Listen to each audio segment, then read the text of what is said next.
बातें बंद करो, थोड़ा सा मुझे सुनो, उसके बाद फिर चलो। तो हम लोग कल बेटा पढ़ रहे थे, देखो सबसे पहले हमने पढ़ा था टूल्स के बारे में, मतलब रिकॉम्बिनेंट डीएनए टेक्नोलॉजी के साधन क्या हैं। तो उसमें हमने पढ़ ली थी एंजाइम्स के बारे में पढ़ा था, फिर वेक्टर के बारे में पढ़ा था, और उसके बाद होस्ट सेल के बारे में पढ़ा था।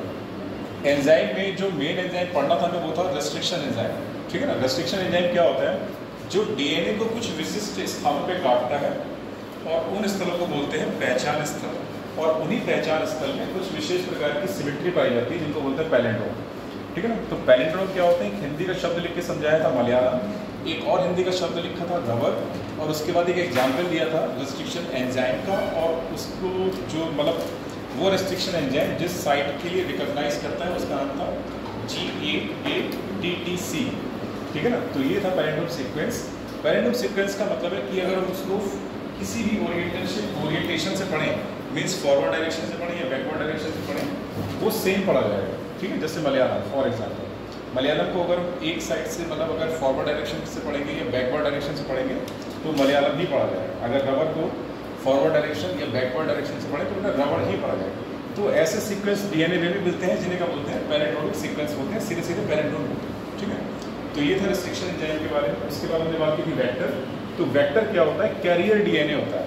कैरियर मतलब डीएनए को कैरी करने वाला मॉलिक्यूल, ठीक है ना। तो डीएनए को कैरी करने वाला मॉलिक्यूल क्या कहलाएगा, वेक्टर कहलाएगा। हमें कोई भी जीन अगर ले जाना है पर्टिकुलर सेल में तो उसके लिए हमें क्या चाहिए, वेक्टर चाहिए। वेक्टर क्या करेगा, जो हमारा वांछित जीन है अपने में समाहित करेगा और फिर हम उसको होस्ट सेल में इंसर्ट कर देंगे। तो इस प्रकार क्या करेगा वेक्टर, तो वेक्टर एक कैरियर डीएनए मॉलिक्यूल। फिर इसके बाद हमने बात की थी होस्ट सेल की या होस्ट ऑर्गेनिज्म की। रिकॉम्बिनेंट डीएनए जो मॉलिक्यूल बनेगा उसको हम ट्रांसफर करेंगे कहाँ पे, होस्ट सेल में या परपोषी कोशिका में, ठीक है ना। तो होस्ट का मतलब क्या हुआ वहाँ पे, ऐसा डीएनए यानी कि रिकॉम्बिनेंट डीएनए मॉलिक्यूल को हम जिस कोशिका में ट्रांसफर कर रहे हैं, जिस जीन में ट्रांसफर कर रहे हैं, वो क्या कहलाएगा, होस्ट ऑर्गेनिज्म या होस्ट सेल कहलाएगा। फिर इसके बाद हमने बात की थी टेक्निक्स की, जो टेक्निक इस्तेमाल होती है ना। एक हमने बात की इलेक्ट्रोफोरेसिस की और दूसरा बात कर रहा था पीसीआर। तो पहले बात की थी इलेक्ट्रोफोरेसिस।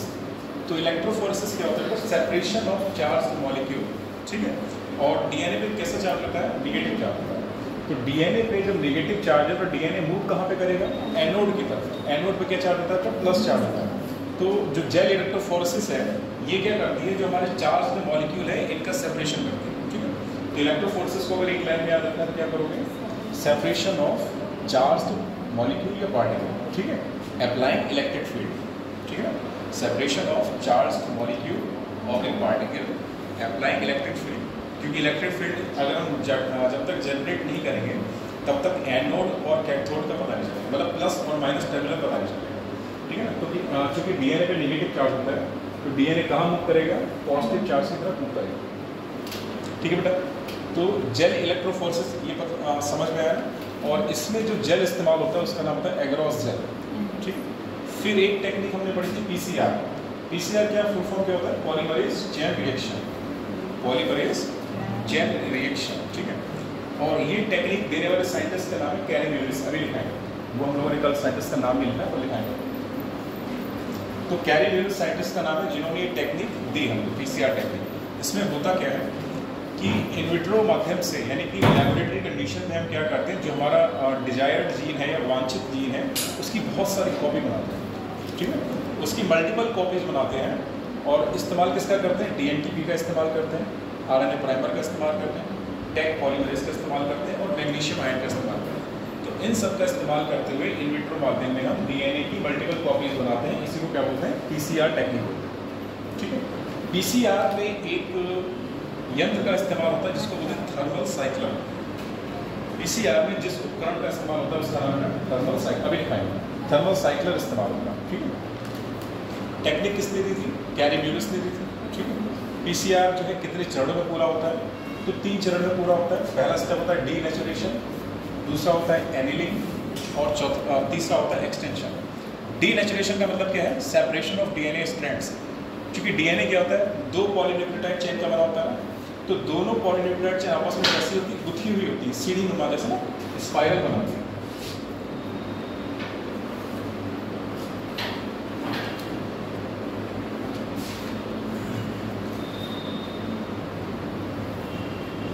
तरीके से अगर ये एक पॉलीन्यूक्लियोटाइड चेन है, दूसरी ये है, लेकिन डीएनए में ऐसे नहीं मिलती बेटा। डीएनए में आपस में कैसे बनती है, इस तरीके से मिलती है,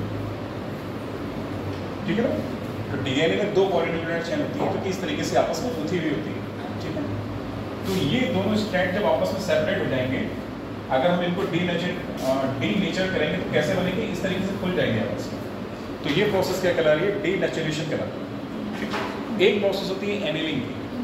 एनिलिंग का मतलब होता है कि वहाँ पे जो डीनेचर के माध्यम से उनको टेम्परेचर देता है, लगभग 90 डिग्री टेम्परेचर देते हैं डीनेचर करने के लिए डीएनए को। एनिलिंग क्या होता है, डीएनए को ठंडा करते हैं दोबारा, लगभग 40 डिग्री से 60 डिग्री के सेंटीग्रेड में टेम्परेचर लाते हैं और वहाँ पे प्राइमर जोड़ते हैं, वहाँ पे प्राइमर जोड़ते हैं। और एक्सटेंशन में क्या होता है, जो टेक पॉलीमरेज है वो वहाँ पे न्यूक्लियोटाइड्स को जोड़ता है, ठीक है। तो ये प्रोसेस होती है पूरी पीसीआर की, ठीक है बेटा। तो कल हम लोगों ने कहाँ पर लिखा, कुछ लिखा टैग पॉलीमरेज के बारे में। तो जो हमारा टॉपिक चल रहा था वो है पीसीआर। पीसीआर की हमने कल बेसिक डेफिनेशन लिखी थी, होता क्या है। तो पीसीआर क्या होता है, in vitro amplification of desired DNA segment using dNTPs, 2 RNA primers, और इसके बाद टैग पॉलीमरेज और मैग्नीशियम आयन। तो टैग पॉलीमरेज के बारे में हमने थोड़ी सी बात की थी कि टैग पॉलीमरेज क्या होता है। ये एक्चुअली बैक्टीरिया से मिलने वाला एक डीएनए पॉलीमरेज है, जो कि एक तरीके से थर्मोस्टेबल होता है। थर्मोस्टेबल का मतलब है कि अगर वो ज़्यादा टेम्परेचर होगा तो वो खराब नहीं होगा, अगर ज़्यादा टेम्परेचर होगा तो वो खराब नहीं होगा, थर्मोस्टेबल कहलाता है, ठीक है। और जो नॉर्मल डीएनए पॉलीमरेज होते हैं बेटा, अगर ये कम तापमान है तब भी खराब हो जाता है।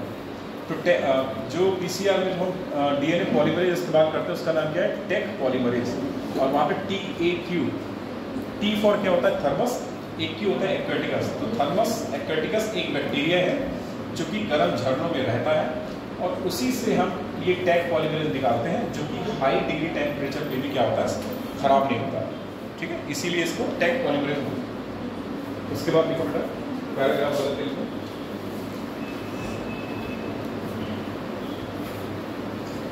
1985 में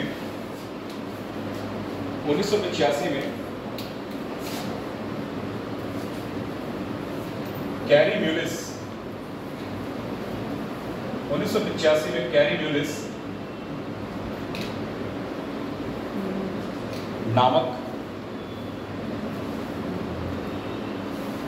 वैज्ञानिक ने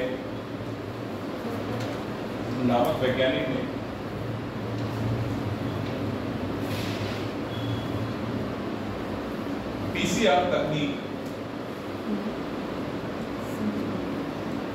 तकनीक के बारे में बताया था, या खोज की थी के बारे में बताया था। खोजकर्ता के बारे में बताया था, ब्रैकेट में खोजकर्ता लिखे। तो कभी कभी अगर एग्जाम में पूछ लिया जाए जो पीसीआर टेक्निक है वो किसने दी थी, क्या नाम होगा, कैरी म्यूलिस, ठीक है। अगला पॉइंट लिखो।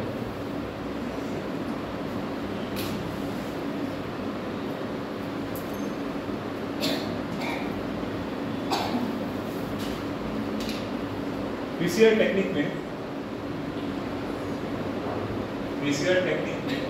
जिस उपकरण का इस्तेमाल होता है, पीसीआर टेक्निक में जिस उपकरण का इस्तेमाल होता है उसे थर्मल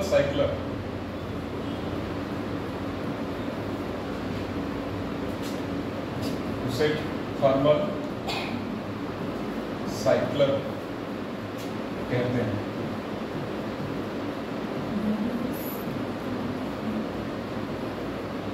ये इंपॉर्टेंट टर्म है, ठीक है। पीसीआर तकनीक में जिस उपकरण को इंग्लिश में तो बोलते हैं डिवाइस। पीसीआर तकनीक में जिस उपकरण का इस्तेमाल होता है उसे थर्मल साइक्लर बोलते हैं। तो डिवाइस जो यहाँ पे इस्तेमाल हो रही है उसका नाम क्या है बेटा, थर्मल साइक्लर, ठीक है। तो ये इस्तेमाल हो रही है, इसको याद रखो।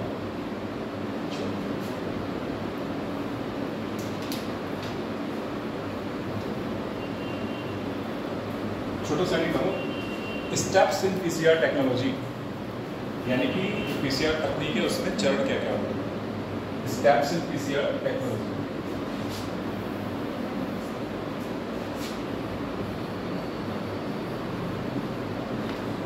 Steps in PCR.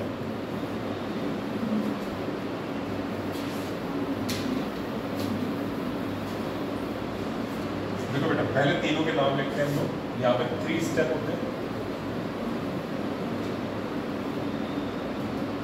पहला स्टेप है हमारा डीनेचुरेशन।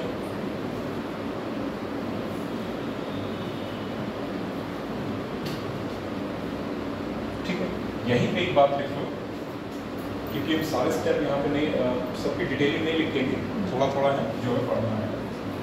डीनेचुरेशन की प्रोसेस होती है 90 से 98 डिग्री सेंटीग्रेड पे। ये प्रोसेस कितने डिग्री सेंटीग्रेड पे होती है, तो यहीं पे लिखो बेटा। डीनेचुरेशन में क्या क्या होता है यहीं पे हम लिखेंगे। ये प्रोसेस कितने डिग्री सेंटीग्रेड पे होती है, 90 से 98 डिग्री सेंटीग्रेड पे होती है। ठीक है, जब हम इतना तापमान देंगे डीएनए को, तो डीएनए के दोनों स्ट्रैंड आपस में खुल जाएंगे। ठीक है, तो डीनेचुरेशन क्या है बेटा, स्ट्रैंड सेपरेशन। इतना टेम्परेचर देने के बाद क्या होता है, अगर हमने इतना टेम्परेचर दिया है तो क्या होगा, जो डीएनए के स्ट्रैंड है ना, डीएनए स्ट्रैंड्स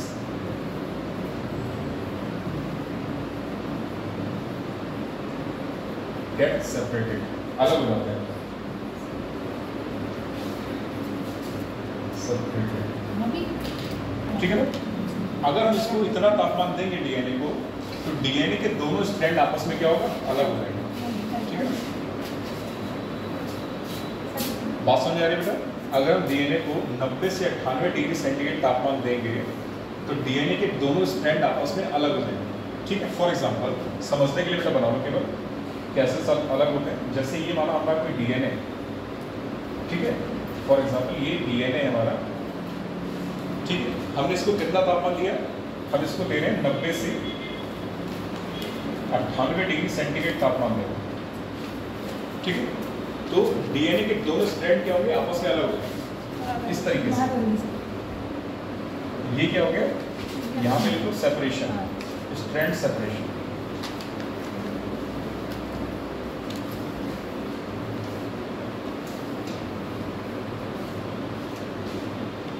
इस तरीके से ये बेटा अलग हो गया।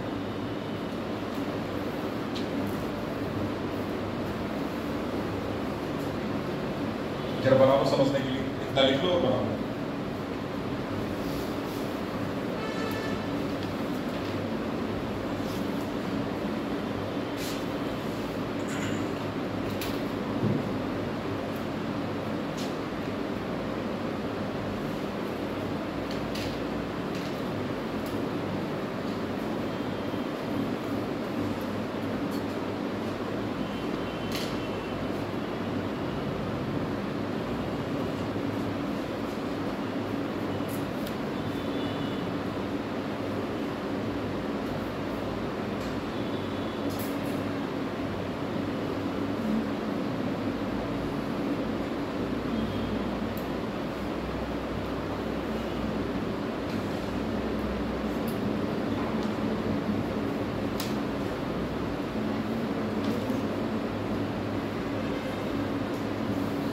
समझ आ गया बेटा। तो डीनेचुरेशन का मतलब क्या है, स्ट्रैंड सेपरेशन। ये ना डीनेचुरेशन का मतलब क्या होगा, स्ट्रैंड सेपरेशन, मतलब दोनों स्ट्रैंड को आपस में अलग करना। कैसे होंगे, जब हम उसको 90 से 98 डिग्री सेंटीग्रेड तापमान देंगे तब होगा। ठीक, अगला स्टेप है हमारा एनीलिंग का। जो अगला स्टेप है हमारा बेटा वो है एनीलिंग का।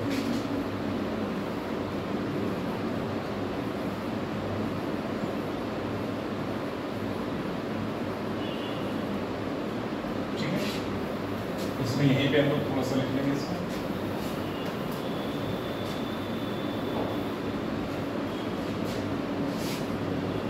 देखो बेटा, एनीलिंग का मतलब क्या है कि जो बढ़ा हुआ टेम्परेचर था 90 से 98 डिग्री जो टेम्परेचर था, उसको हम कम करेंगे। ठीक है, उसको कम तापमान करेंगे धीरे धीरे। तो कम करना मतलब ये क्या कहलाएगी, कूलिंग प्रोसेस है करेंगे। हम इसको क्या करें, टेम्परेचर जो ज़्यादा है उसको कम करेंगे। तो यहाँ पे क्या होगा, लोअरिंग ऑफ टेम्परेचर, जो बढ़ा हुआ टेम्परेचर उसको क्या करेंगे, कम करेंगे। ठीक है, तो कूलिंग, यहाँ पे क्या होता है, कूलिंग परमिट्स अलाउ करती है, परमिट्स मतलब अलाउ करना, कूलिंग परमिट्स आरएनए प्राइमर के लिए अलाउ करती है।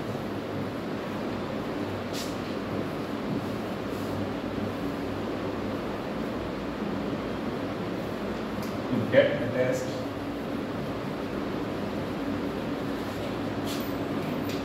on separated strands.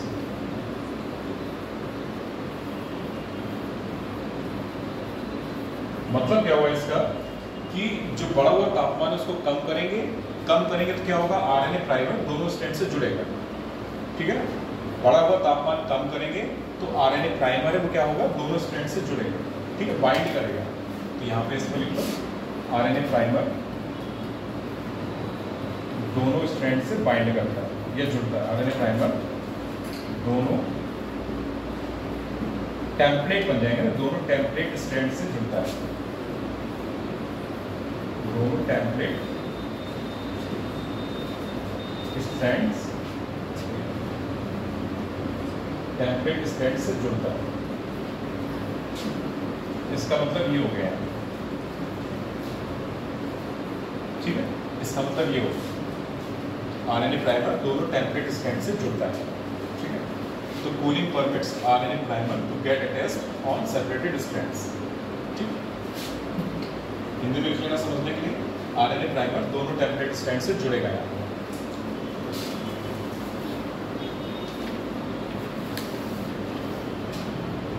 देखो बेटा, अगर हम इसको बनाएं इस तरीके से, ये हमारे दोनों स्ट्रैंड थे ना, ये क्या थे, दोनों अलग हुए स्ट्रैंड थे, ठीक है।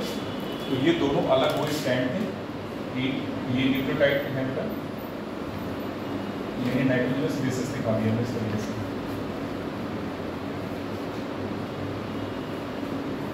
इन पे आरएनए प्राइमर जोड़ेंगे, ग्रीन कलर से दिखा दो।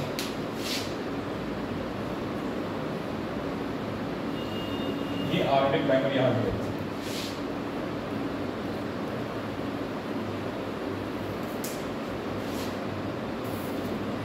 ये 5 प्राइम है, ये 3 प्राइम है, ये 3 प्राइम है और ये 5 प्राइम है।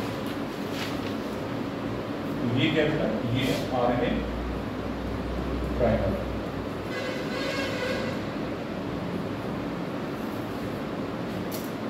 ठीक है।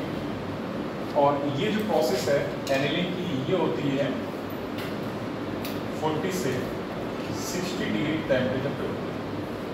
इसका टेम्परेचर कितना होता है, 40 से 60 डिग्री टेम्परेचर पे होती है, ठीक है। पहले ये लिख लो, टेम्परेचर रेंज लिख लेना, उसके बाद ये डायग्राम बना ले, कोई बात नहीं।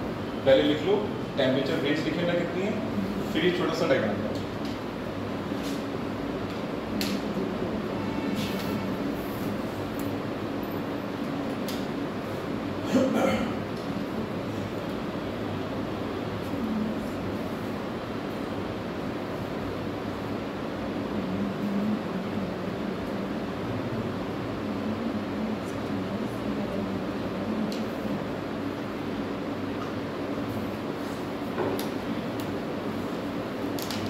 ठीक है बेटा, इतना हो गया।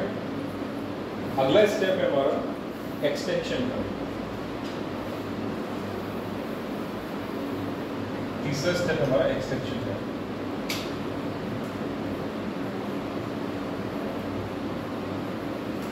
एक्सटेंशन को हिंदी में क्या कहते हैं, विस्तार करना। एक्सटेंशन मतलब बढ़ाना या विस्तार करना, ठीक है। विस्तार मतलब यहाँ पे क्या हो जाएगा, जो डीएनए है उसकी कॉपी बनाना। विस्तार करना मतलब यहाँ पे डीएनए की कॉपी बनाना।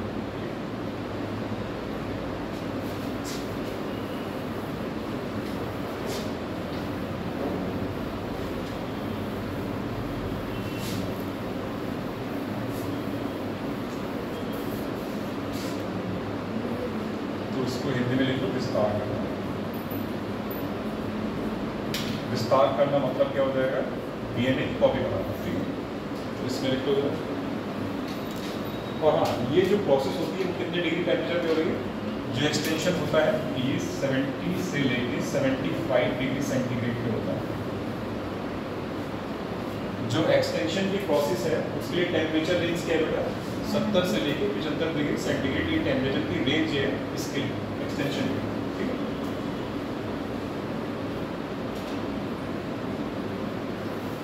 इसमें टेक पॉलीमरेज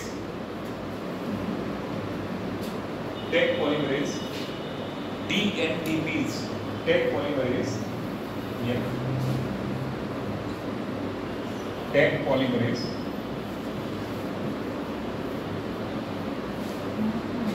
DNTPs को जोड़ते हुए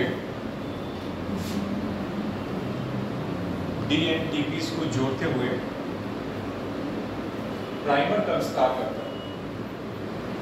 DNTPs को जोड़ते हुए प्राइमर का विस्तार करता है। प्राइमर का विस्तार करता है।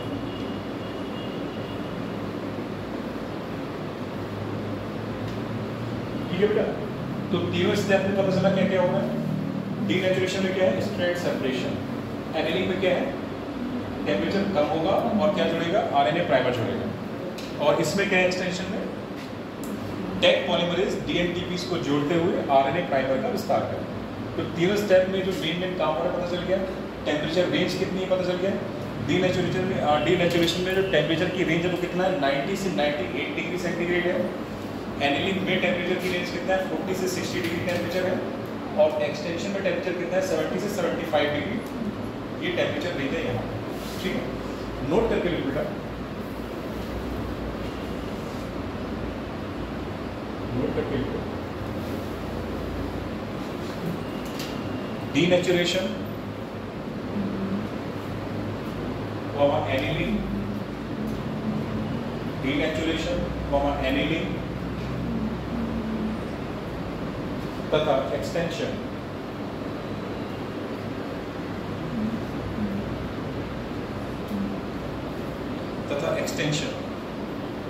जो हमने स्टेप्स के नाम लिखे ना सीधे वही लिखा रहेगा। डीनेचुरेशन, एनिलिंग तथा एक्सटेंशन, ये तीनों मिलकर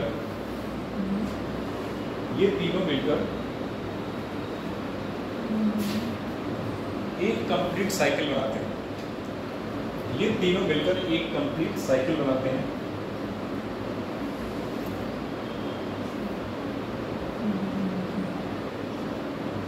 और थर्मल साइक्लर में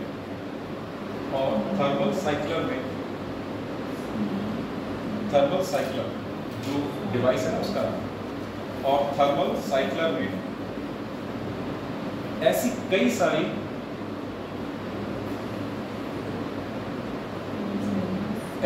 सारी चक्र पूर्ण होते हैं। ऐसे कई सारे चक्र पूर्ण होते हैं जिनसे वांछित डीएनए की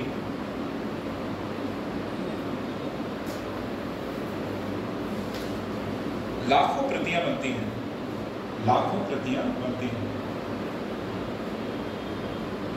मिलियंस ऑफ कॉपीज बनती हैं, लाखों प्रतियां बनती हैं। ठीक है बेटा, तो कहने का मतलब है ये तीनों स्टेप मिलकर क्या बनाते हैं, एक साइकिल। और ऐसी कई साइकिल जब ऑपरेट होंगी तो क्या बनेगा, डीएनए की मिलियंस ऑफ कॉपीज बनेगी, यानी लाखों प्रतियां बनेंगी। ठीक है ना, ये तो क्या था हमारा तीनों साइकिल, ये तीनों स्टेप मिलकर क्या बनाते हैं, एक साइकिल बनाते हैं। और थर्मल साइक्लर में ऐसी कई सारी साइकिल चलती हैं जिनसे मिलियंस ऑफ कॉपी बनती है, यानी लाखों प्रतियां बनती हैं हमारा जो वांछित डीएनए उसकी। तो ये कंप्लीट जो प्रोसेस है क्या कहलाता है, पीसीआर, पॉलीमरेज चेन रिएक्शन कहलाता है। इसका लिखो उपयोग, पीसीआर तकनीक का उपयोग। हाँ, पीसीआर तकनीक का उपयोग।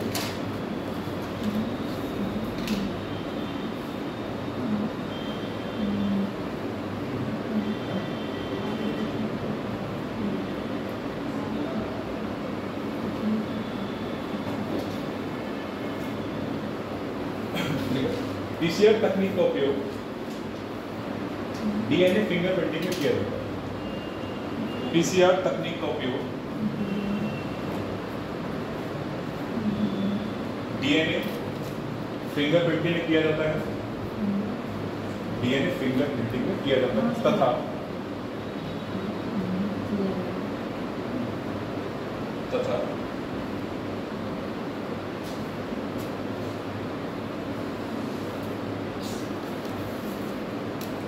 रोगों की पहचान में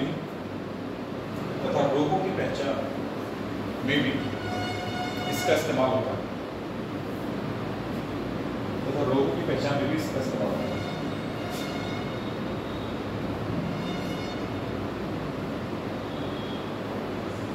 कोई पीसीआर के बारे में था इतना? अगला हेडिंग डालो, रिकॉम्बिनेंट डीएनए टेक्नोलॉजी के चरण, steps in recombinant DNA technology, steps in recombinant DNA technology. आगे आप पूरा लिखोगे, कंजूसी नहीं करोगे, पूरा लिखोगे। Steps in recombinant DNA technology, steps in recombinant DNA technology. इसमें डैश लिख लो। यह प्रक्रिया निम्नलिखित चरणों में पूर्ण होती है। यह प्रक्रिया निम्नलिखित चरणों में पूर्ण होती है। डैश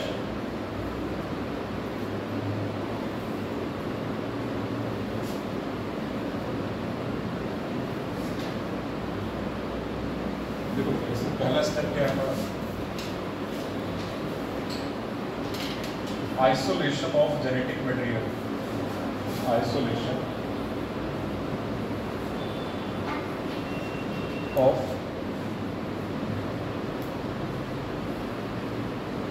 जेनेटिक मटेरियल, हिंदी में लिख लेना, आनुवंशिक पदार्थ का पृथक्करण, आनुवंशिक पदार्थ का पृथक्करण।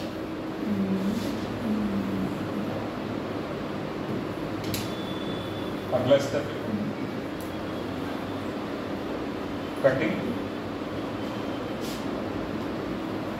Cutting DNA at specific locations, specific locations. बेटा क्रम से चलेंगे, ठीक है ना, ये सारी की सारी क्रम से चलेंगे। पहले बार में लिखो आनुवंशिक पदार्थ का पृथक्करण, दूसरे में लिखोगे डीएनए को विशिष्ट स्थलों पर काटना, डीएनए को विशिष्ट स्थलों पर काटना, डीएनए को विशिष्ट स्थलों पर काटना।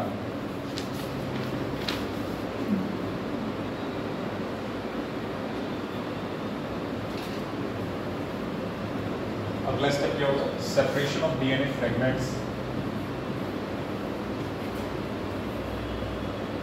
separation of DNA fragments। देखो बेटा इसको समझने की कोशिश करो। फ्रेगमेंट्स का मतलब है टुकड़े। देखो जब डीएनए को काटेंगे तो क्या बनेंगे? डीएनए के टुकड़े बनेंगे, ठीक है ना। इन्हीं टुकड़ों को यानी डीएनए फ्रेगमेंट्स को अलग करना क्या कहलाएगा? Separation of DNA fragments. मतलब डीएनए के टुकड़ों को पृथक करना या अलग करना, डीएनए के टुकड़ों को अलग करना। इसमें हिंदी में डीएनए के टुकड़ों को अलग करना, ठीक है।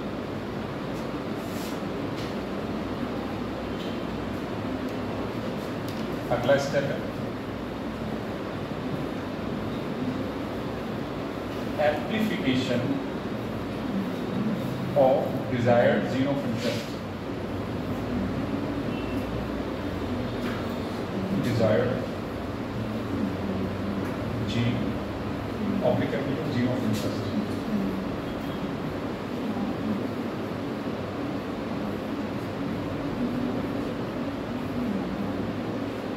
इसके ब्रैकेट में हिंदी में लिखो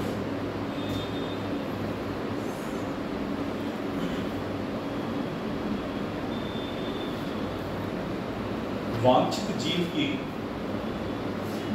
वांछित जीन की कई सारी प्रतियां बनाना, वांछित जीन की कई सारी प्रतियां बनाना।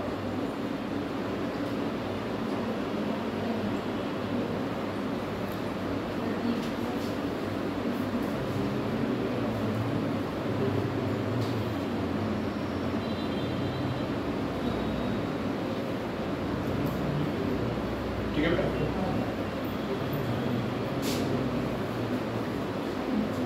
अगला स्टेप लाइगेशन का होगा। एक मिनट, लाइगेशन। अगला स्टेप बेटा ligation. Ligation of desired gene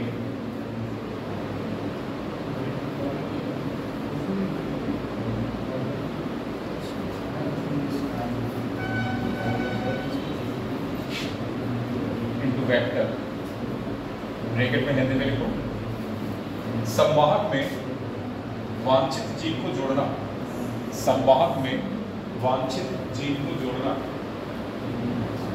संवाहक में वांछित जीन को जोड़ना, संवाहक में वांछित जीन को जोड़ना। अगला स्टेप बेटा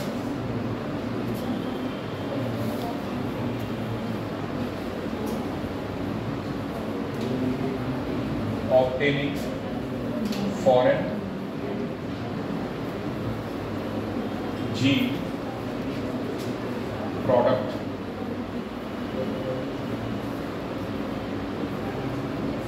इसमें हिंदी में लिखो, विदेशी जीन उत्पाद को प्राप्त करना, विदेशी जीन उत्पाद को प्राप्त करना,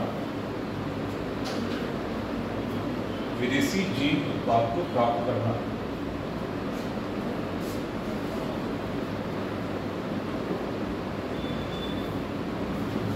बेटा एक स्टेप छूट गया इसमें, एक छूट गया, लाइगेशन के बाद का स्टेप छूट गया, ये है 7वां हो जाएगा, 6ठा स्टेप छूट गया।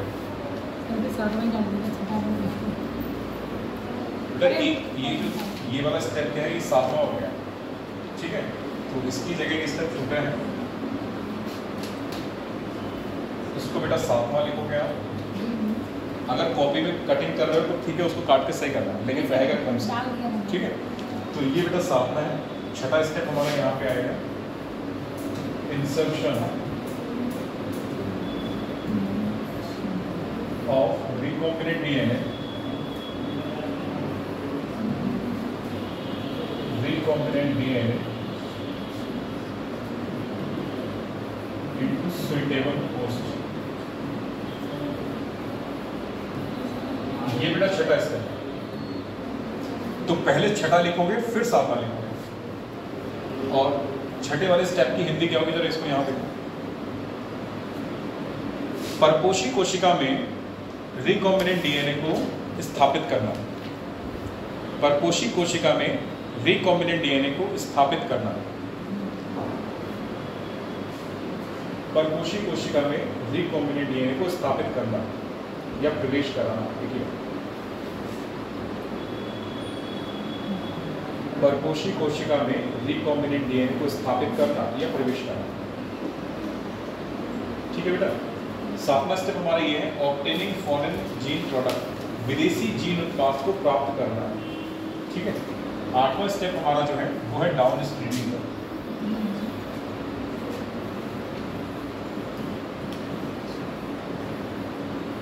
Down streaming.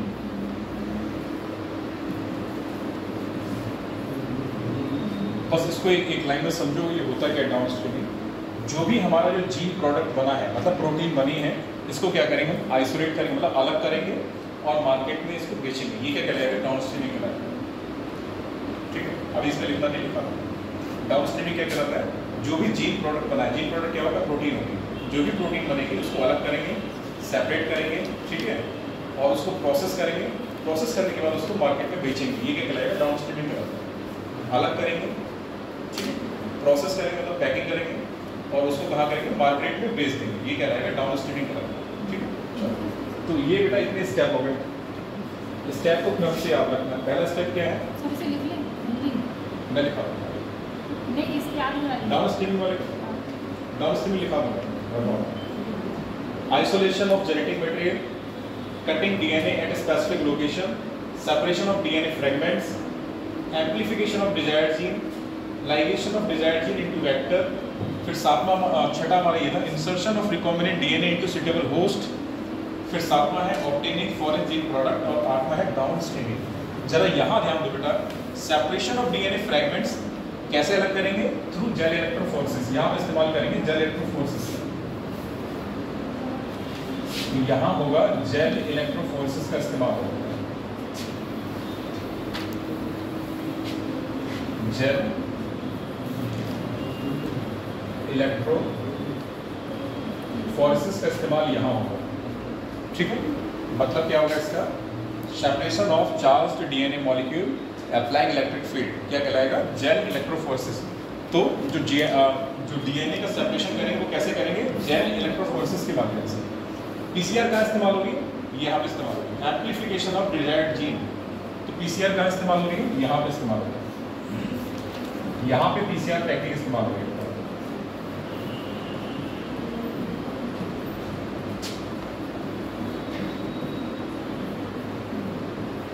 ठीक है, तो दोनों तकनीक हमने देख ली कहाँ इस्तेमाल हो रही है।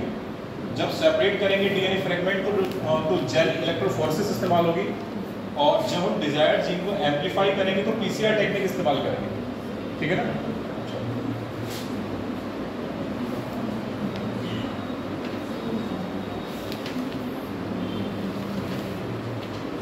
एक छोटा सा डायग्राम बनाए, मेरे साथ बनाना और घबराना नहीं। डायग्राम देखिए, ये जो स्टेप्स है ना, ये सारे स्टेप कंबाइन करके एक डायग्राम। ठीक है, इतना लिखा बेटा?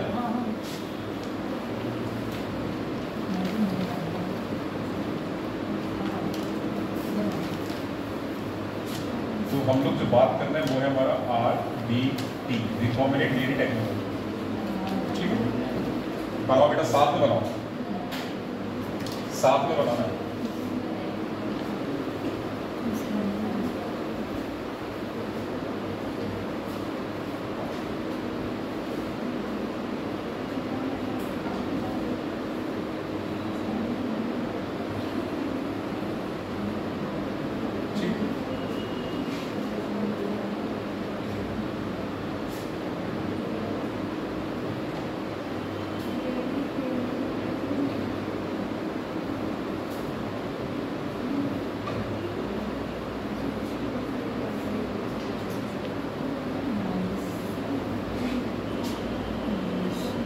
कम से कम पूरे एक पन्ने में आएगी, तो पूरा एक नया पन्ना इस्तेमाल कर रहे हैं इसके लिए, पूरा एक नया पन्ना, और एक से ज्यादा भी हो सकता है। Isolation of genetic material,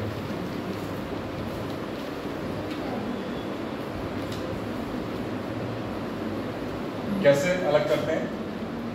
using enzymes, using enzymes,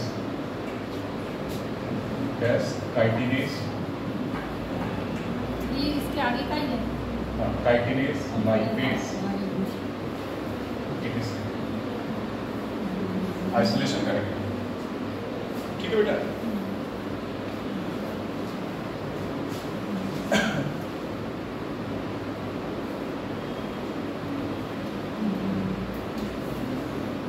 चलो हमने ये यहाँ पे बनाया, एक मिनट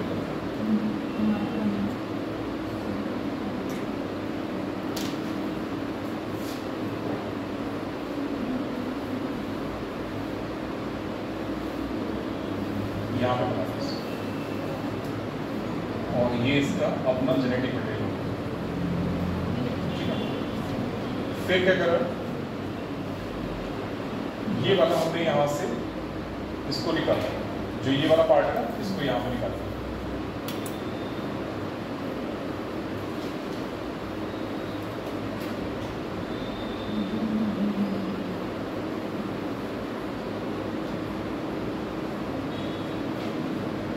ठीक है, तो क्या हो गया? डीएनए सेपरेशन हो गया, आइसोलेशन, कटिंग, आइसोलेशन, और यहाँ पे इनको कटिंग ऑफ डीएनए फैक्ट।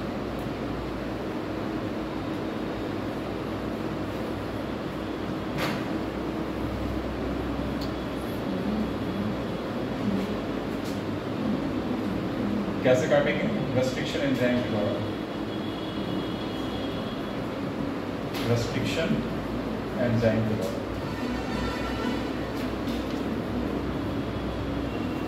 ठीक है,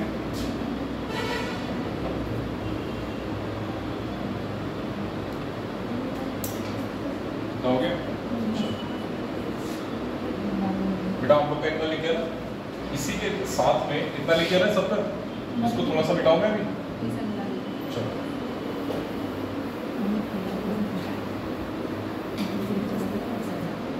यहाँ पे हमने लिया वेक्टर, यहाँ पे हमने लिया वेक्टर, ठीक है। तो ये क्या बेटा वेक्टर,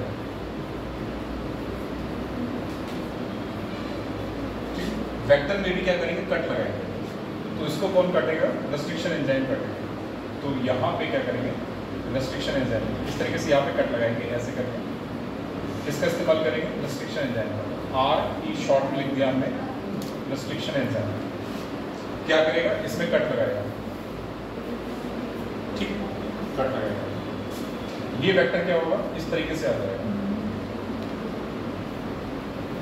ठीक है ना, कट लग गया, इतना डीएनए फ्रैगमेंट वहां से हटा दो, क्योंकि हमें इस पार्ट में क्या जोड़ना है, ये वाला जोड़ना है, ठीक है। तो यहाँ पे इसको लिख दो डिजायर्ड डीएनए, ये हमारा डिजायर्ड डीएनए, ठीक है, यानी वांछित जीन,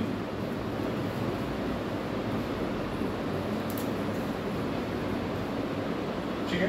सर ये वाला रखा है सर, ये जो आपने चित्र बनाया इसका नहीं, ये अलग है, वेक्टर अलग है, ये बेटा डोनर सेल है, डोनर को जो अपना डीएनए सेगमेंट दे रही है वो डोनर सेल कहलाती है, तो ये हमारी है डोनर सेल, तो ये डोनर सेल है, ठीक। अब हम यहाँ पे इस्तेमाल करेंगे डीएनए लाइगेज का,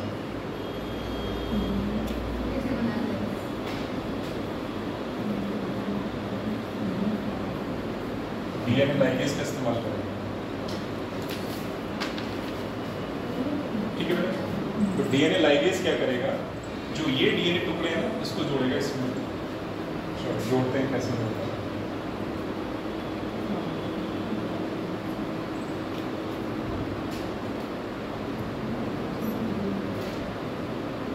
ठीक है। तो डीएनए लाइगेज ने इन दोनों को आपस में जोड़ा, तो जो नया डीएनए मॉलिक्यूल बना इसी को क्या बोलोगे, रिकॉम्बिनेंट डीएनए। तो यही क्या बना बेटा हमारा, ये कहला रहा है रिकॉम्बिनेंट डीएनए।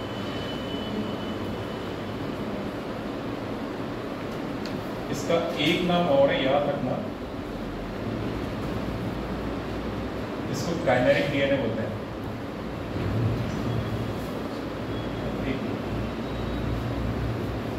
काइमेरिक, इसको काइमेरिक डीएनए बोलेंगे, ये सिर से शिमेरा बोलेंगे, शिमेरा या काइमेरिक डीएनए एक ही होता है। तो रिकॉम्बिनेंट डीएनए, डीएनए छूट गया बेटा यहाँ पे,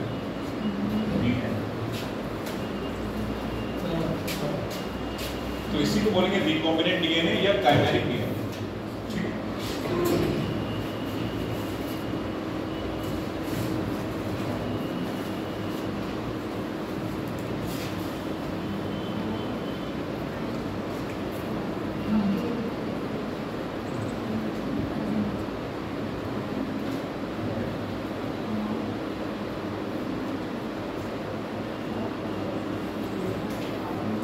ठीक है, इसी को बोलेंगे रिकॉम्बिनेंट डीएनए या काइमेरिक डीएनए। अब हम इसको क्या करेंगे, होस्ट सेल में ट्रांसफर करेंगे, ठीक। अगला स्टेप तो हमारा होगा यहाँ पे, इसमें जो इंसर्शन ऑफ रिकॉम्बिनेंट डीएनए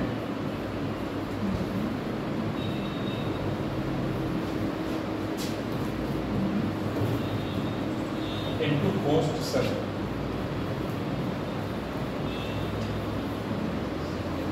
ठीक है बेटा।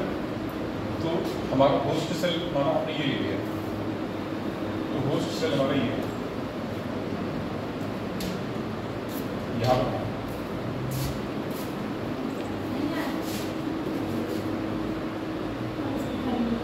ठीक है। ये क्या बेटा होस्ट सेल,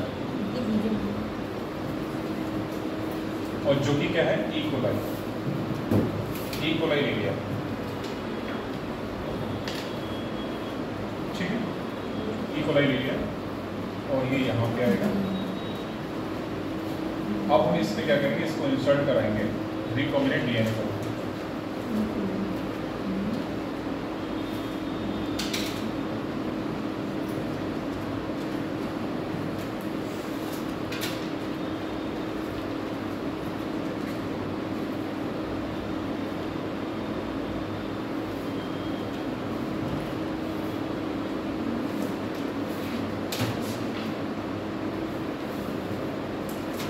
ये क्या हमारा रिकॉम्बिनेंट डीएनए है।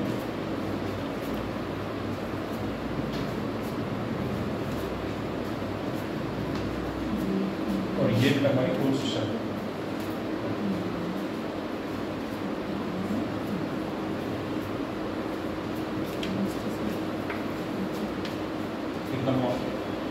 होस्ट सेल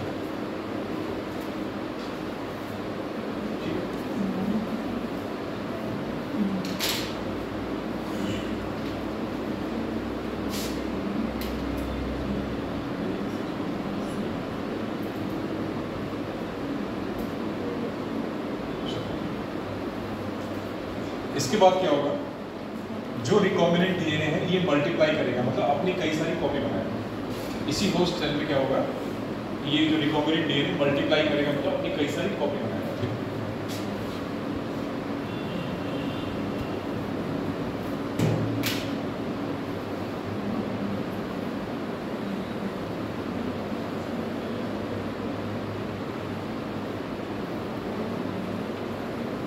ये तो होस्ट सेल का खुद का डीएनए हो गया, और ये अपनी कई सारी कॉपी बना लेगा।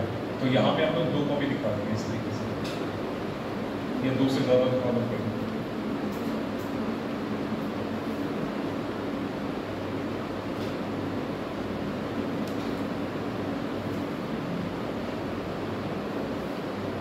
ठीक है, और यहाँ पे लिखो रिकॉम्बिनेंट डीएनए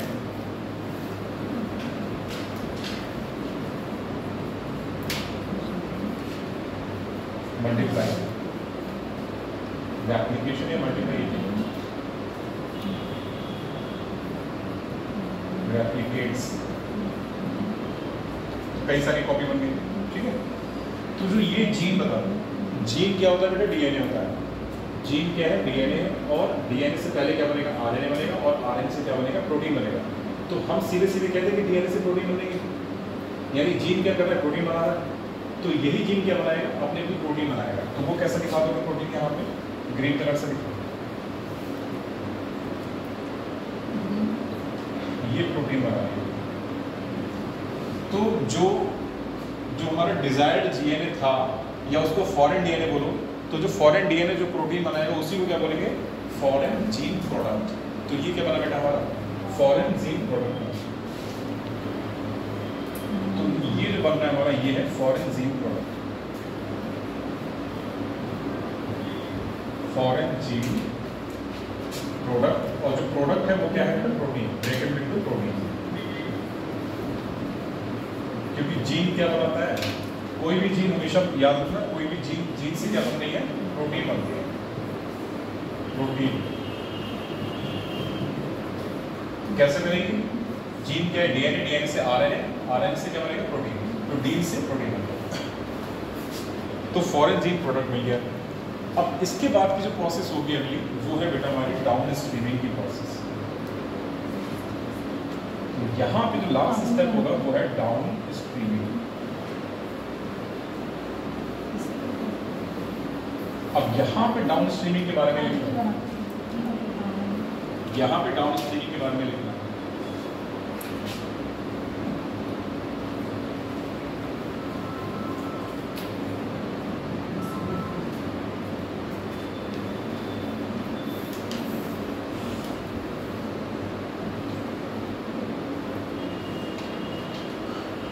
डाउन स्ट्रीमिंग के आगे हिंदी में लिखो, जो जीन प्रोडक्ट हमें प्राप्त होता है,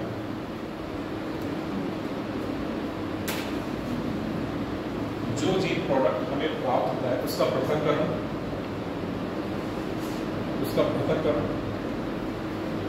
तथा शोधन के उपरांत, शोधन मतलब प्यूरिफिकेशन, उसका पृथक्करण तथा शोधन के उपरांत हम उसे परिरक्षित करते हैं, शोधन के उपरांत हम उसे परिरक्षित करते हैं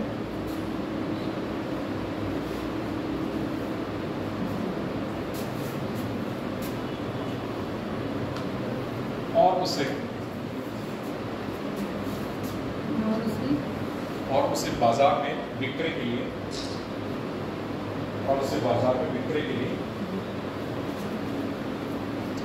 ले जाते हैं, विक्रय के लिए ले जाते हैं।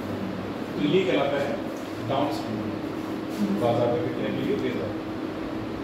ठीक है बेटा, तो डाउन स्ट्रीमिंग क्या हो गया? डाउन स्ट्रीमिंग में जो भी हमें प्रोटीन मिल रही है उसको क्या करेंगे? आइसोलेट करेंगे, प्यूरिफाई करेंगे, प्रोसेस करेंगे, मतलब पृथक्करण, शोधन और परिरक्षण, ठीक है ना, प्रिजर्वेटिव मिलाएंगे उसमें। उसके बाद हम उसको क्या करेंगे? उसकी मार्केटिंग करेंगे। तो ये डाउन स्ट्रीमिंग है।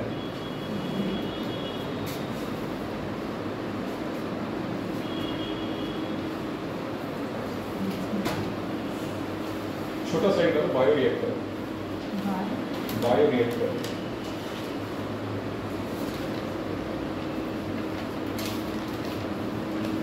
ये हो गया बेटा? ये प्रोसेस सबको समझ में आएगी? स्टेप्स याद रखना है, स्टेप्स याद रखना है। उन्हीं स्टेप्स के माध्यम से जो जो हो रहा है वो यहाँ पे देखते रहना क्या क्या हो रहा है। आइसोलेशन हो रहा है, कटिंग हो रहा है, सेपरेशन हो रहा है। सेपरेशन के बाद क्या हो रहा है? एम्प्लीफिकेशन हो रहा है, यानी कि पीसीआर का यूज़ कर रहे हैं। लाइगेशन हो रहा है, लाइगेशन के बाद हम उसको इंसर्ट करा रहे हैं होस्ट सेल में।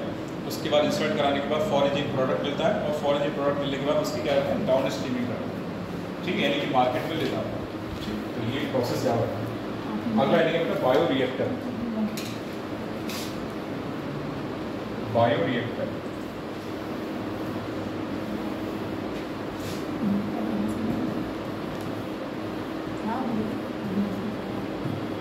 देखो, बायोरिएक्टर का कॉन्सेप्ट क्या है? जैसे प्रयोगशाला में हमें जो भी चीज प्रोडक्ट चाहिए, जाहिर सी बात है हम एक कटोरी भर के तो बनाएंगे नहीं, है ना। प्रयोगशाला में कोई चीज़ बनाएंगे तो एक कटोरी के बराबर तो बनाएंगे, ज़्यादा से मात्रा में बनाएंगे। तो उसके लिए बड़े बड़े वेसल्स चाहिए, वेसल्स मतलब बड़े बड़े बर्तन चाहिए। तो उन्हीं बर्तन को क्या बोलते हैं? बायोरिएक्टर बोलते हैं, ठीक है। तो प्रयोगशाला में ऐसे बर्तनों का इस्तेमाल होता है जो कि जिनमें अधिक मात्रा में हम अपना जीन प्रोडक्ट बना सकें, तो उनको क्या बोलेंगे? बायोरिएक्टर, ठीक है। ऐसे समझो, घर में क्या करा, कोई सामान चाहिए हमने कटोरी भर के या छोटे से अपने बर्तन में बना लिया, लेकिन हमें कोई चीज़ मार्केट में ले जानी, इसको बेचना है, तो हम उसको हज़ारों लीटर में बनाते हैं। ये टन्स में बनाते हैं, कई सारा टन में बनाते हैं, मात्रा उसकी ज़्यादा होती है। हाँ, भंडारा टाइप का बहुत बड़ा भंडारा। तो वहाँ पे इस्तेमाल होता है एक बर्तन जिसको बोलते हैं बायोरिएक्टर। तो बायोरिएक्टर की बात समझ में कि बायोरिएक्टर क्या होता है कि हमें कोई भी जब जीन प्रोडक्ट चाहिए और जब उसको लेबोरेटरी में ज़्यादा मात्रा में बनाएंगे, तो कुछ वेसल्स मतलब बर्तन नुमा एक चीज़ होती है जिसकी हमें आवश्यकता होती है, तो उसी को बोलते हैं बायोरिएक्टर, ठीक है। इसमें लिखते हैं बायोरिएक्टर।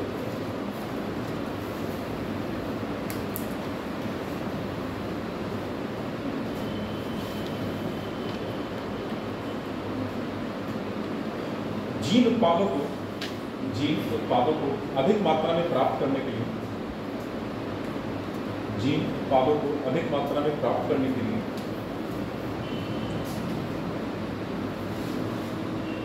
बायोरिएक्टर की आवश्यकता होती है। जीन उत्पादों को अधिक मात्रा में प्राप्त करने के लिए बायोरिएक्टर की आवश्यकता होती है। बायोरिएक्टर की आवश्यकता होती है जो कि एक बर्तन के समान संरचना होती है, जो कि एक बर्तन के समान संरचना होती है,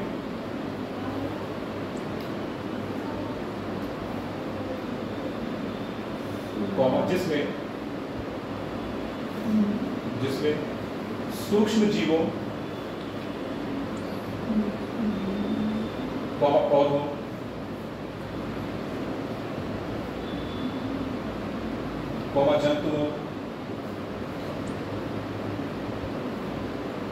जंतुओं व मानव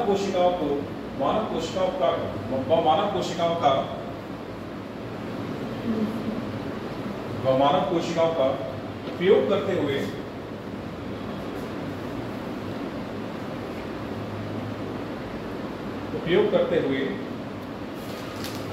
कच्चे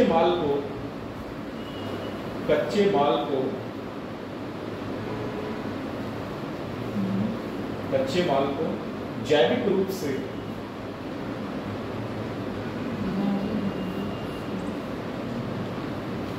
विशिष्ट उत्पादों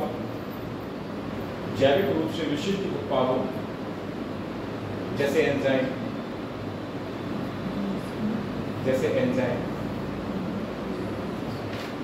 इत्यादि में परिवर्तित किया जाता है।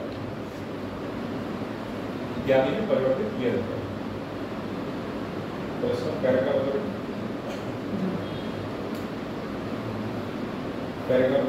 बायोरिएक्टर वांछित उत्पाद प्राप्त करने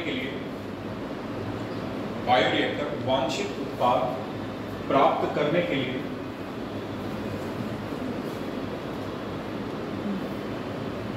अनुकूलतम परिस्थितियां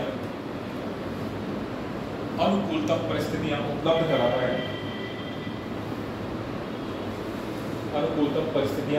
कराता है। जैसे तापमान, pH,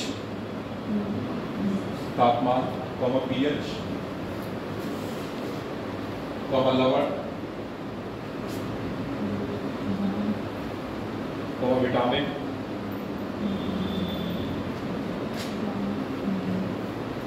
ऑक्सीजन, लवण, विटामिन, ऑक्सीजन इत्यादि।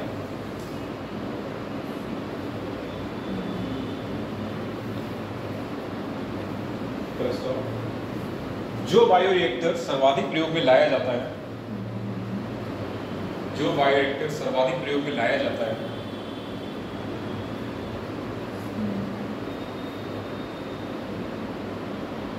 वह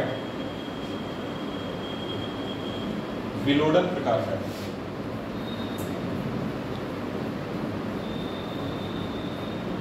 जो बायोरिएक्टर सर्वाधिक प्रयोग में लाया जाता है वह विलोडन प्रकार का है। ठीक है बेटा, तो ये बायोरिएक्टर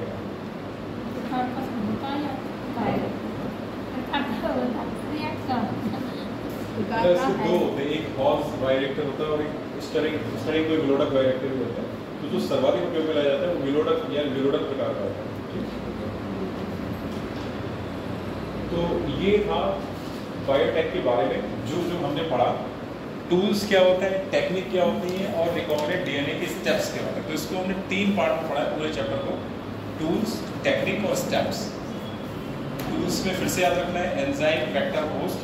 टेक्निक में याद रखना है जेल इलेक्ट्रोफोरेसिस या सिंपली इलेक्ट्रोफोरेसिस बोल दो उसको, और पीसीआर। स्टेप्स में याद रखना है स्टेप्स क्या क्या हैं, isolation, cutting, separation, amplification, ligation, insertion, obtaining foreign in product और डाउनस्ट्रीम। तो ये 8 स्टेप है, हमें क्रम से याद करना है। ठीक है, इन्हीं 8 स्टेप में के इर्द गिर्द पूरी जो रिकॉम्बिनेंट डीएनए टेक्नोलॉजी वो कंप्लीट होती है। अब जो मेजर टॉपिक है इसके बाद वो है रिकॉम्बिनेंट डीएनए टेक्नोलॉजी के एप्लीकेशंस या इसकी उपयोगिता क्या क्या है, जो कि हमारा इंपॉर्टेंट टॉपिक है। ठीक है, तो चैप्टर का नाम लिख के लिख लो या हेड डाल के लिख लो, जैसे लिखना चाहते हो। उसमें नया जो टॉपिक है हमारा वो है जैव प्रौद्योगिकी के उपयोग, यानी एप्लीकेशंस ऑफ बायोटेक्नोलॉजी। जैव प्रौद्योगिकी के उपयोग।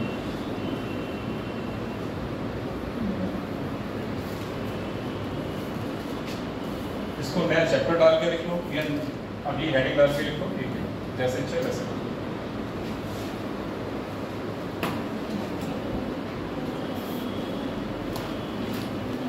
और मुझे थोड़ा सा टाइम दो, 2 मिनट।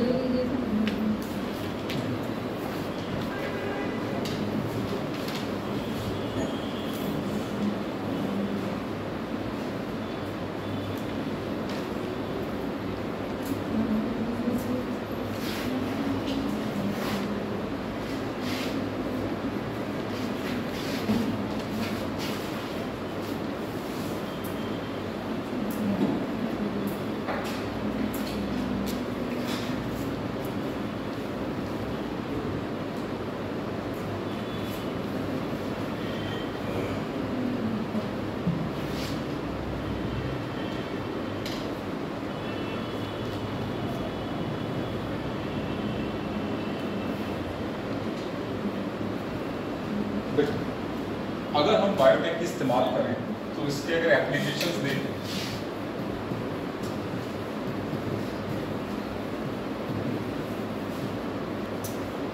तो कहाँ कहाँ होंगे, जरा आप लोग सोच के बताओ कि कहाँ कहाँ हो सकते हैं। एप्लीकेशंस ऑफ बायोटेक्नोलॉजी में इसका इस्तेमाल कहाँ कहाँ हो सकता है, जरा बात कहाँ सोच के बताओ। पहला तो कृषि में हो जाएगा, कृषि में हो गया, ठीक है। विभिन्न प्रकार के फर्टिलाइजर बना दिए, या पेस्ट रेजिस्टेंट क्रॉप्स, यानी कीटक रोधी किसमें बनाना क्या कहलाता है, पेस्ट रेजिस्टेंट क्रॉप कहलाता है। कीटक रोधी या कृमि रोधी फसलें बनाना, ताकि हम जो केमिकल फर्टिलाइजर है उनका इस्तेमाल कम से कम कर सकें, ठीक है। तो हम कुछ ऐसी किस्में बना दें पौधे की, जो हमारी फसलें हैं कि ऐसी किस्में बना दें जो कि कीटक रोधी या कृमि रोधी हों, ठीक है। उन पर यानी कि कीटाणु का असर ही ना हो, जाहिर सी बात असर ही नहीं होगा तो हमें क्या होगा, केमिकल फर्टिलाइजर उनको देना ही नहीं होगा, ठीक है। जब केमिकल फर्टिलाइजर नहीं देंगे तो वो अपने आप में सुरक्षित रहेंगे। तो हम ऐसी किस्में बना दें या ऐसी नस्लें बना दें जो कैसी कीटक रोधी, पेस्ट रेजिस्टेंट क्रॉप्स, तो ये एप्लीकेशन क्या हो जाएगा, एग्रीकल्चर में हो जाएगा। फिर ऐसे ही क्या है, ट्रांसजेनिक क्रॉप्स, ट्रांसजेनिक क्रॉप्स बना दें, जैसे बीटी ब्रिंजल है, बीटी ब्रिंजल है, बीटी तम्बाकू है, ठीक है। ऐसे ही टमाटर की लाइफ, टमाटर में क्या होता है, जेनेटिकली मॉडिफाइड हम उसको कर दें, ठीक है। तो इस तरीके से विभिन्न पौधे ऐसे बना दें जो कि अपने आप में संरक्षित रहें, विभिन्न बिना किसी प्रिजर्वेटिव के या फर्टिलाइजर के। तो ऐसी क्रॉप्स को क्या बोलेंगे, ट्रांसजेनिक क्रॉप्स, ठीक है। इसके अलावा चिकित्सा में इसका इस्तेमाल होता है, चिकित्सा में इस्तेमाल होता है, ठीक है। चिकित्सा में कैसे इस्तेमाल होता है, विभिन्न प्रकार की वैक्सीन बनाने में, विभिन्न प्रकार की वैक्सीन बनाने में, और ह्यूमन इंसुलिन बनाने में, जिसको बोलते हैं ह्यूमुलिन। ह्यूमुलिन मतलब ह्यूमन इंसुलिन बनाना है। तो प्रयोगशाला में अगर या लेबोरेटरी में अगर हम ह्यूमन का इंसुलिन बनाएं तो उसी को बोलते हैं ह्यूमुलिन, ठीक। इसके अलावा किसमें होती है, कई सारे विभिन्न प्रकार के जीव जो मॉडिफाइड ऑर्गेनिज्म है वो कैसे इस्तेमाल होते हैं, लेबोरेटरी एनिमल्स के तौर पर इस्तेमाल होते हैं, ठीक है। उनको भी निर्मित करें, जैसे डॉली एक शीप है, डॉली शीप है ना, तो डॉली शीप क्या है, एक ट्रांसजेनिक एनिमल है। डॉली शीप क्या है, ट्रांसजेनिक एनिमल है। रोजी एक काव है, रोजी गाय का नाम है, जो कि काव मतलब एक गाय है, जिसमें हमने उसके जीन में कुछ छेड़छाड़ किया, रूपांतरित किया, जिससे कि क्या हो, उसके दूध में उसके दूध में प्रोटीन की मात्रा ज़्यादा हो सके और दूध का अमाउंट ज़्यादा है। तो रोजी काव है, इस तरीके से डॉली शीप है, रोजी काव है। ऐसी एक मंकी है, तो मंकी को भी हमने उसका DNA मॉडिफाई कराया है, ठीक है। तो ये विभिन्न प्रकार के एप्लीकेशन। फिर इसके बाद क्या होता है, जो विभिन्न क्षेत्रों में भी इसका जैसे एप्लीकेशन देखने को मिलता है। फॉर एग्जांपल अगर हम बात करें, जैसे एग्रीकल्चरल बायोटेक्नोलॉजी हो गया, प्लांट बायोटेक हो गया, इंडस्ट्रियल बायोटेक्नोलॉजी हो गया, तो ये सारे के सारे क्या है, इसके एप्लीकेशंस हो जाएंगे, ठीक है। तो कुछ बेसिक बातें लिखना पड़ेगा, बेसिक बातें पैराग्राफ डाल के सिलसिले को। बायोटेक्नोलॉजी का उपयोग, बायोटेक्नोलॉजी का उपयोग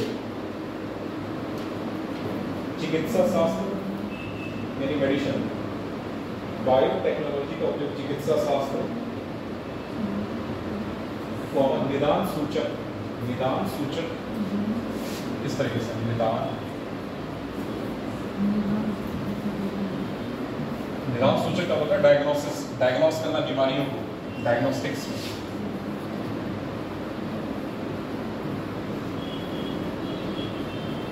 मतलब बीमारियों का पता करना।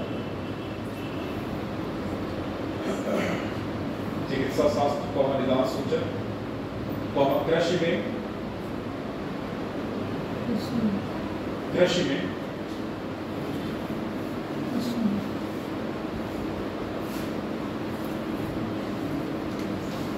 ऊर्जा उत्पादन में,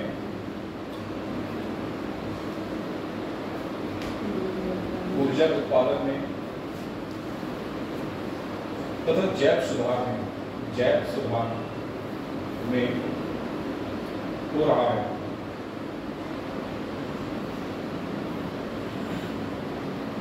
हो रहा है तो इसमें जैव प्रौद्योगिकी को जैव प्रौद्योगिकी के 3 विवेचनात्मक अनुसंधान क्षेत्र हैं। जैव प्रौद्योगिकी के 3 विवेचनात्मक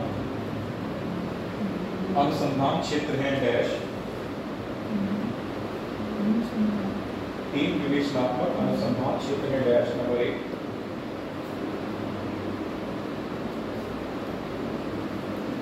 उन्नत जीवों, उन्नत जीवों जैसे सूक्ष्म जीवों या शुद्ध एंजाइम के रूप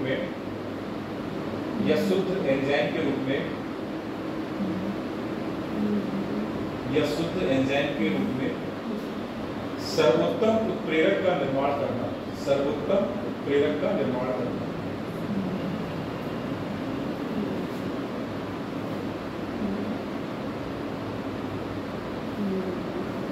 नंबर 2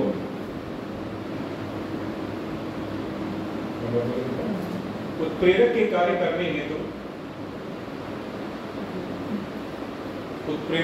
करने हेतु अभियांत्रिकी द्वारा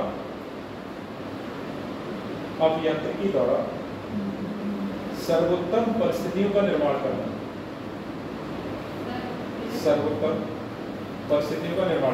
फिर से उत्प्रेरक के कार्य करने हेतु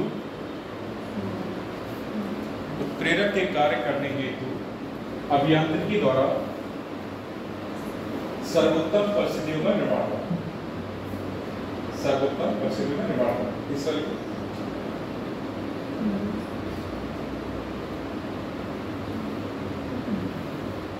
डाउन स्ट्रीमिंग इसके लिए जो हिंदी में शब्द इस्तेमाल होता है उसका नाम लिखा जाएगा अनुप्रवाह। हिंदी का अनुप्रवाह लिख दे रहा हूँ, पढ़ रहे हैं।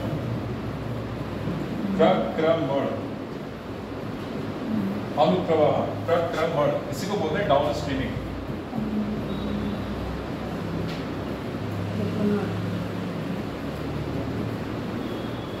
डाउन स्ट्रीमिंग हिंदी ज्यादा सरल है, इंग्लिश ज्यादा सरल है?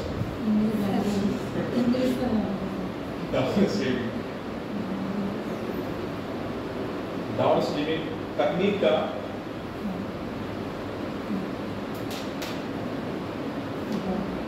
प्रोटीन के शुद्धिकरण में उपयोग करना।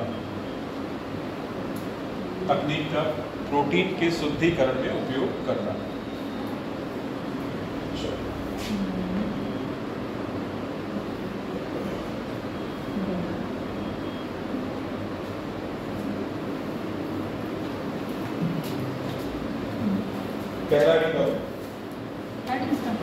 1 कृषि में जैव प्रौद्योगिकी का उपयोग।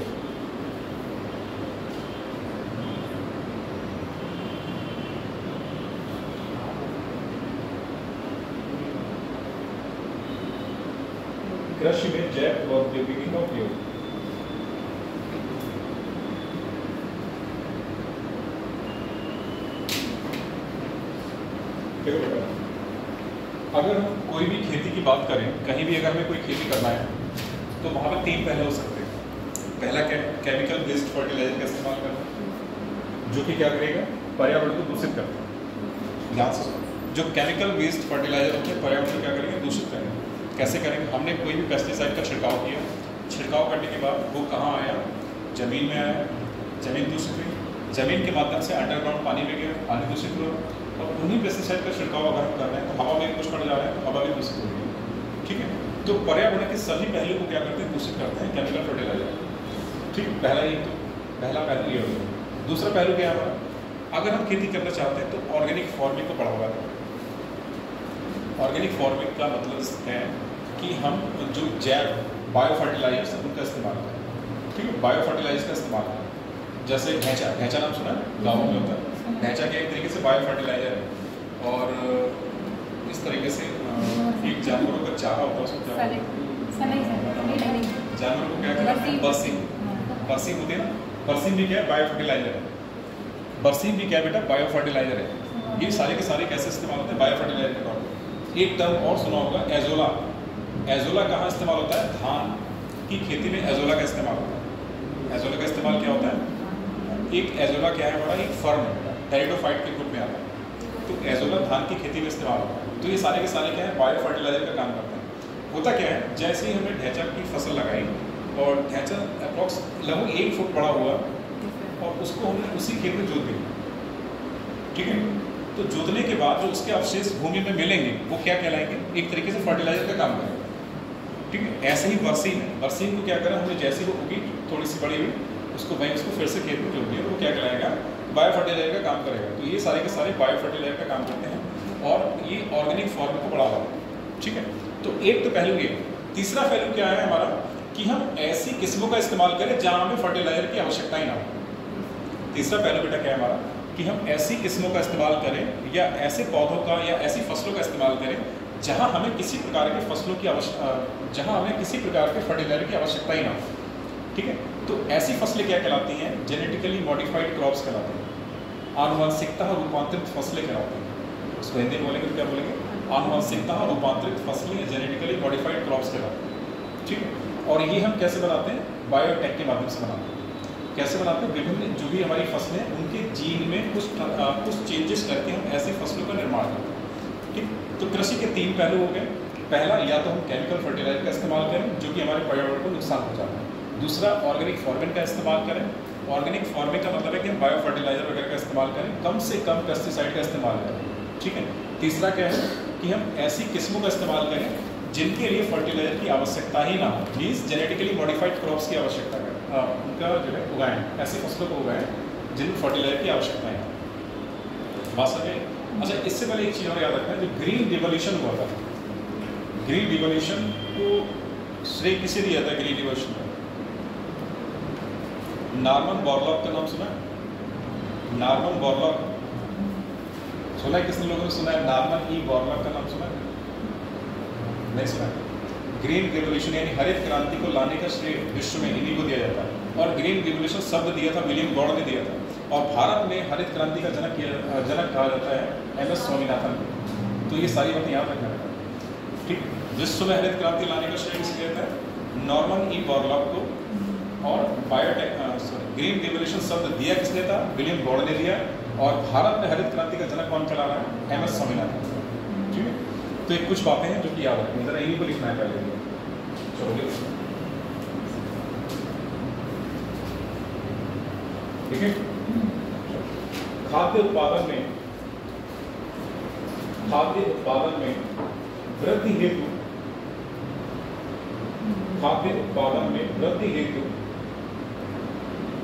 हम 3 संभावनाओं के बारे में सोच सकते हैं। खाद्य उत्पादन में वृद्धि हेतु हम 3 संभावनाओं के बारे में सोच सकते हैं।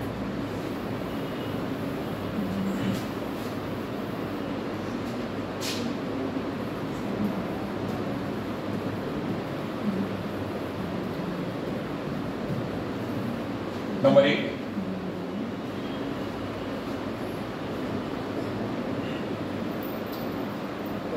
कृषि रसायन आधारित कृषि।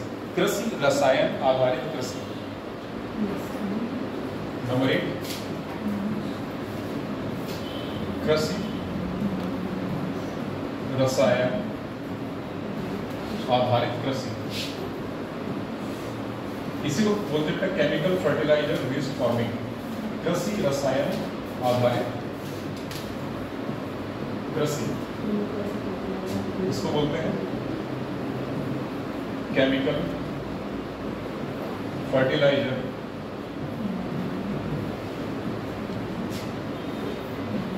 Based farming.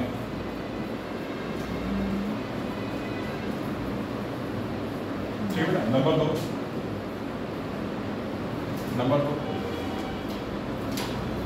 कार्बनिक कृषि, इसको बोलते हैं ऑर्गेनिक फार्मिंग।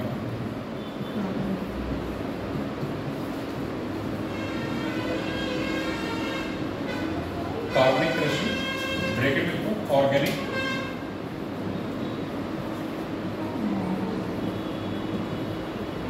फार्मिंग। तीसरा लिखो आनुवंशिकता रूपांतरित फसलें। आनुवंशिकता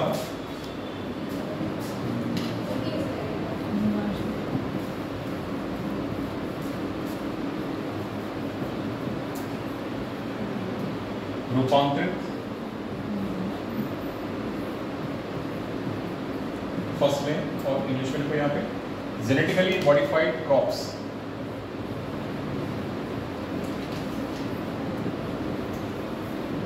जेनेटिकली मॉडिफाइड क्रॉप्स। ठीक है बेटा, तो 3 पहलू हो गए हमारी कृषि के। पहला है chemical waste, chemical fertilizer waste farming, दूसरा ऑर्गेनिक फार्मिंग और तीसरा क्या जेनेटिकली मॉडिफाइड क्रॉप्स। फिर स्टॉप करो, पैराग्राफ बदल। हरित क्रांति दौरान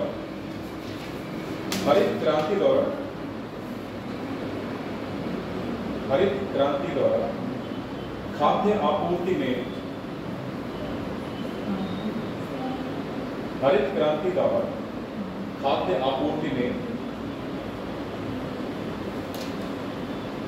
तिगुनी वृद्धि हुई। तिगुनी मतलब 3 गुना, 3 टाइम्स मोर प्रोडक्शन।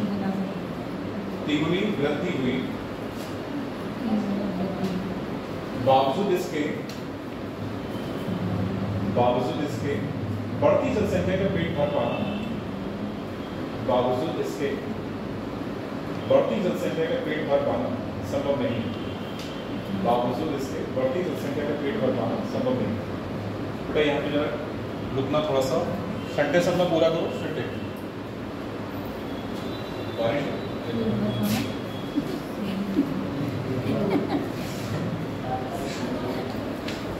बारिश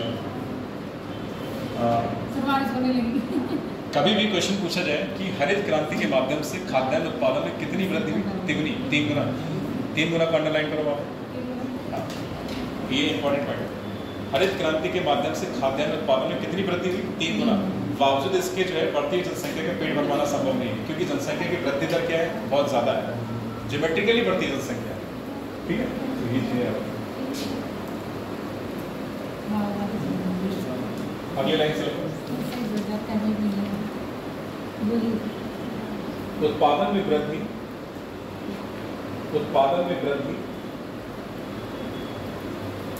आंशिक रूप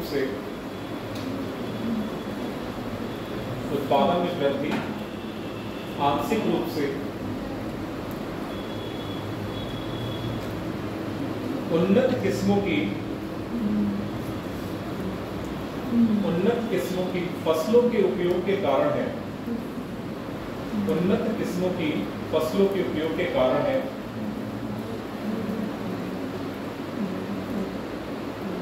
उन्नत किस्मों की फसलों के उपयोग के कारण है, जबकि इस वृद्धि में मुख्यतया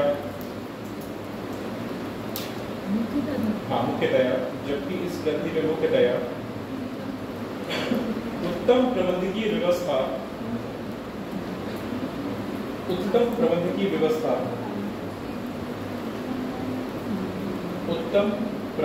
व्यवस्था और कृषि रसायनों का प्रयोग और उत्तम, पहले सेंटेंस पूरा करा दो फिर लिखा दो दोबारा। ठीक है, जो बच्चे जहां पे लिखते हैं, उत्तम प्रबंधकीय व्यवस्था और कृषि रसायनों का प्रयोग भी एक कारण। ठीक है, अब जिसका छूटा है वो दोबारा देखो। सेंटेंस हमारा ये है, उत्पादन में वृद्धि आंशिक रूप से उन्नत किस्मों की फसलों के उपयोग के कारण है, जबकि इस वृद्धि में मुख्यतया उत्तम प्रबंधकीय व्यवस्था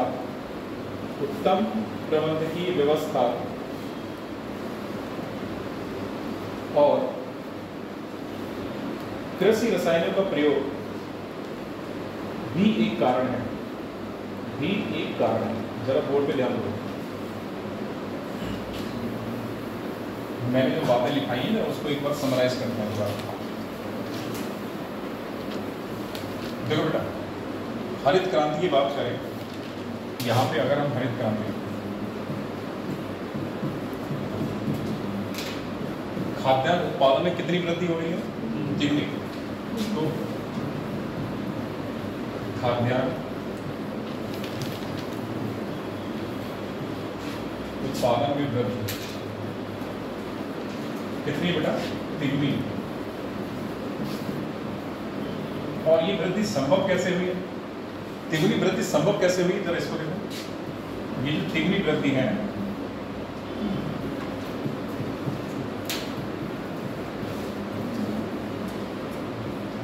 ये संभव कैसे हो रही है?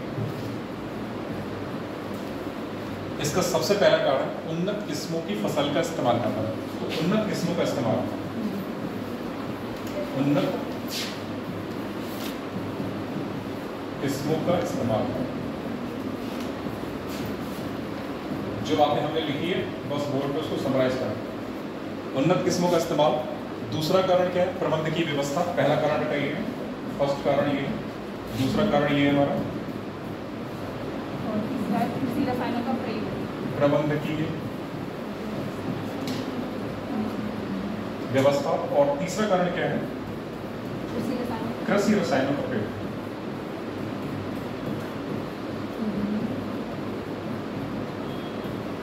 कृषि रसायनों का प्रयोग, ये प्रयोग यहाँ पे, ठीक है। बस यही तो बातें लिखाई है, ठीक है ना। इसको समराइज कर दिया बोर्ड पे। हरित क्रांति के माध्यम से खाद्यान्न उत्पादन में कितनी तिगुनी वृद्धि हो रही है? तिगुनी वृद्धि का जो संभव है वो कैसे संभव हो रही है? उन्नत किस्मों का इस्तेमाल किया हमने, प्रबंध की व्यवस्था अपनाई है और साथ ही साथ कृषि रसायनों का उपयोग किया या प्रयोग किया, ठीक है ना। ये तीन बातें हमने यहाँ पे इसको समराइज कर दिया।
इसको जरा वहाँ पे इसको बना लिया। हाँ सर, बना लिया। पैराग्राफ बना लिया। हालांकि विकासशील देशों के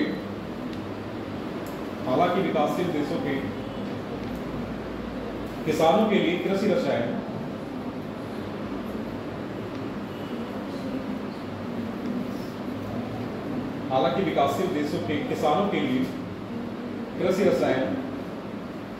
काफी महंगे पड़ते हैं।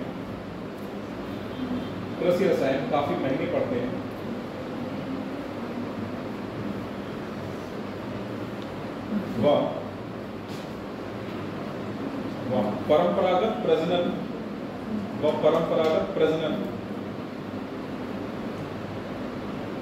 के द्वारा निर्मित फसलों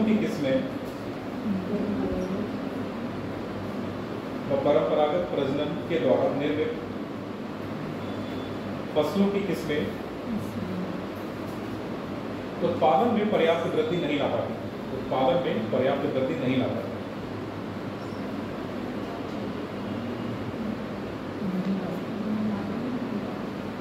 में पर्याप्त वृद्धि नहीं ला पाती। इस हेतु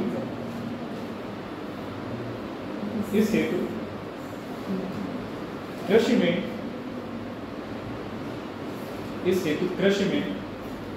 आनुवंशिक जानकारी का उपयोग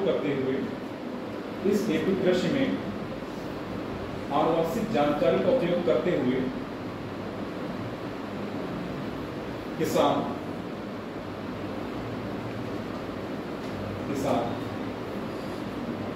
अपनी कृषि उत्पादकता को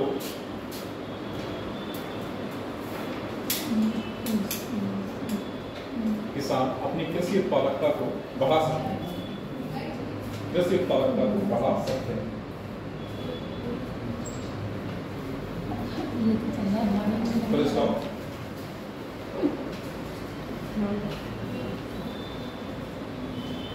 वर्तमान में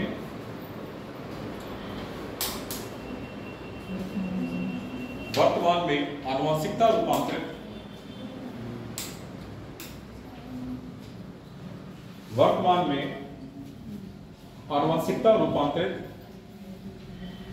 फसलों के उपयोग के माध्यम से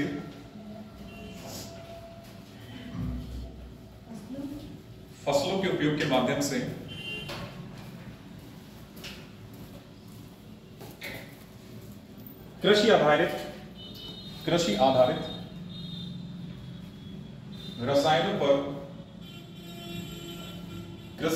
रसायनों पर किसानों की निर्भरता को कम किया जा सकता है। कृषि आधारित रसायनों की निर्भरता पर क्या लिखा था दोबारा? निर्भरता को कम किया जा सकता है। निर्भरता को कम किया जा सकता है। ठीक है, छोटी सी हेडिंग बना दो। आनुवंशिकता रूपांतरित फसलें। आनुवंशिकता रूपांतरित फसलें। चलो इसको कल करेंगे, जरा से ये होगा। आनुवंशिकता रूपांतरित फसलें और इंग्लिश में लिखते हैं जेनेटिकली मॉडिफाइड क्रॉप्स। आनुवंशिकता रूपांतरित फसलें और इंग्लिश में लिखेंगे इसको जेनेटिकली मॉडिफाइड क्रॉप्स। ठीक